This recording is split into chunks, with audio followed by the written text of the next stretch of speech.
जय श्री राम, जय हनुमान, ओम नमो नारायण। आप सभी भक्तों का बहुत बहुत स्वागत है आपके अपने यूट्यूब चैनल परम संत बाबा तोतापुरी धाम पर।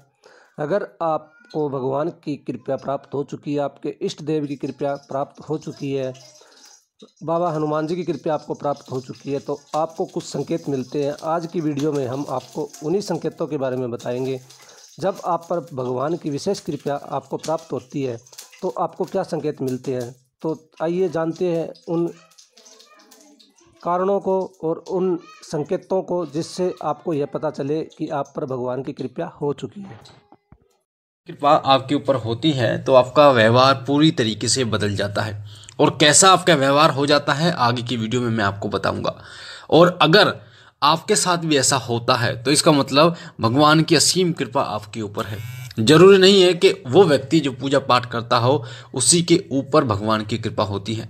भगवान की कृपा कई प्रकार से आपके ऊपर होती है। एक आप पूजा पाठ करते हैं, एक आप जब जीव जंतुओं की सेवा करते हैं, और एक पिछले जन्म में आपने अगर भगवान की भक्ति की है तो भी आप पर भगवान की कृपा होती है।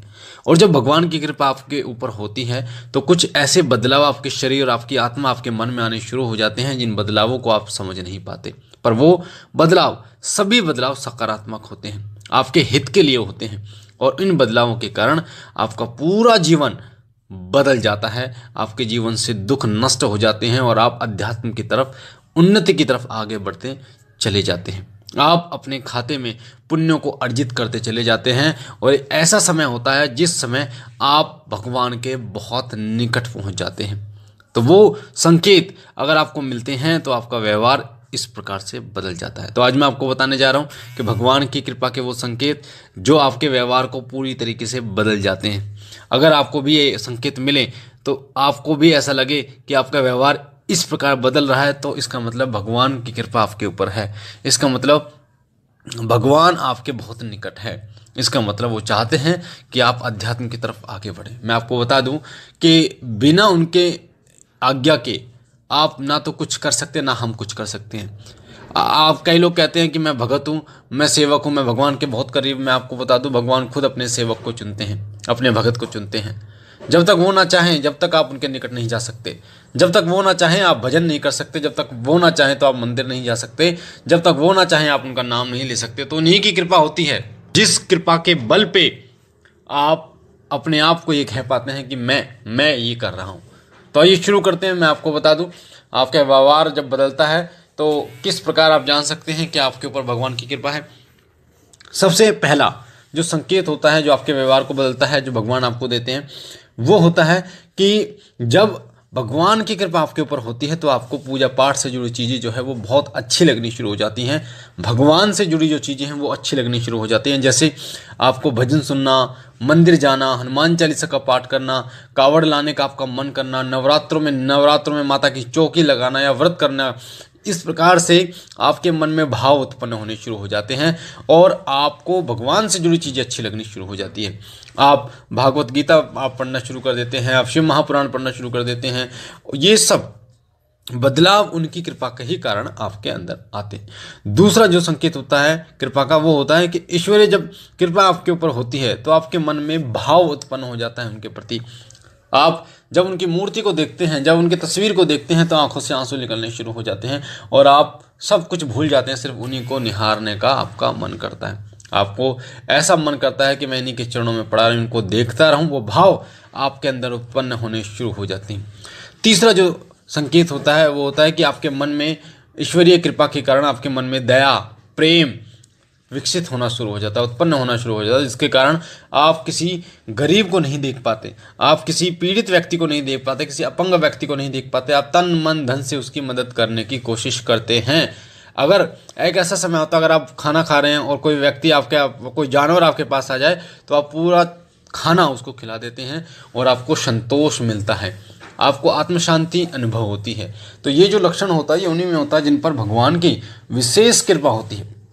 ये गुण भगवान की कृपा से ही उत्पन्न आपके अंदर होते हैं। चौथा जो संकेत होता है वो होता है कि सपने में आपको भगवान के दर्शन होने शुरू हो जाते हैं, बार बार आपको सपने में दर्शन होते हैं। तो ये संकेत, जो सपने में दर्शन होने का संकेत होता है, ये बहुत महत्वपूर्ण होता है और ये संकेत उन्हीं को मिलता है जिनके ऊपर भगवान की विशेष कृपा होती है, जिन्हें भगवान अपने पास, अपने निकट बुलाना चाहते हैं। पांचवा संकेत होता है कि ऐसा मन करता है आपको कि आप पूजा करते रहें। आप पूजा कर रहे हैं तो आपको ऐसा मन करता है कि आप पूजा करते रहें, करते रहें, करते रहें। आप समय का कोई पाबंदी नहीं होती, 1 घंटा हो जाता है, 2 घंटे हो जाते हैं, पर आपको इससे कोई फर्क नहीं पड़ता। तो ये जो संकेत होता है, ये संकेत ईश्वरीय कृपा का ही संकेत होता है, जो बताता है कि आपके ऊपर ईश्वरीय कृपा है और उनकी कृपा के कारण ही ये संकेत आपको मिलते हैं। साथ में अगला जो संकेत हो, छठा संकेत, वो है कि आप गलत लोग, गलत काम, गलत चीज़ों को बर्दाश्त नहीं कर पाते, इनसे आप नफरत करना शुरू कर देते हैं। जो व्यक्ति झूठ बोलते हैं, जो लोग चुगली करते हैं, आप उनसे दूर रहना पसंद करते हैं।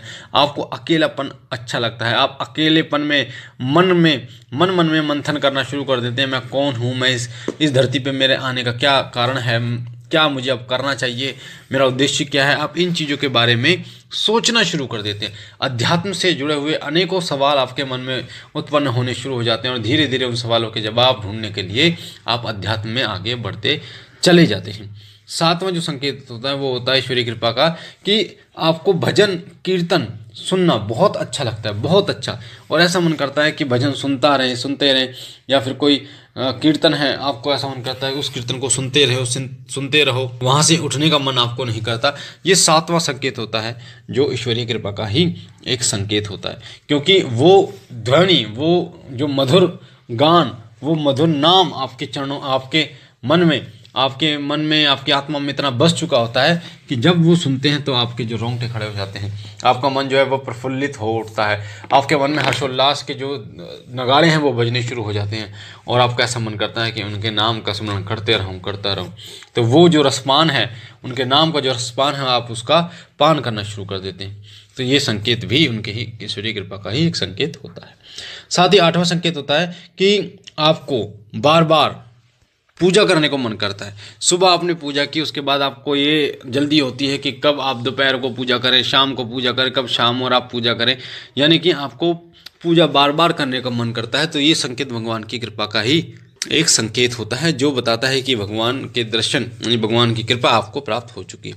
साथ ही नौवां संकेत होता है कि विशेष वार, कोई एक विशेष वार होता है, जैसे भगवान शिव का सोमवार होता है, मंगलवार हनुमान जी का वार है, बुधवार भगवान गणेश का। तो एक उनके जब विशेष वार आता है तो आपका मन में अलग सा ही एक आनंद रहता है, आप अलग से ही खुश रहते हैं, आपका मन हर्षोल्लास से भरा रहता है।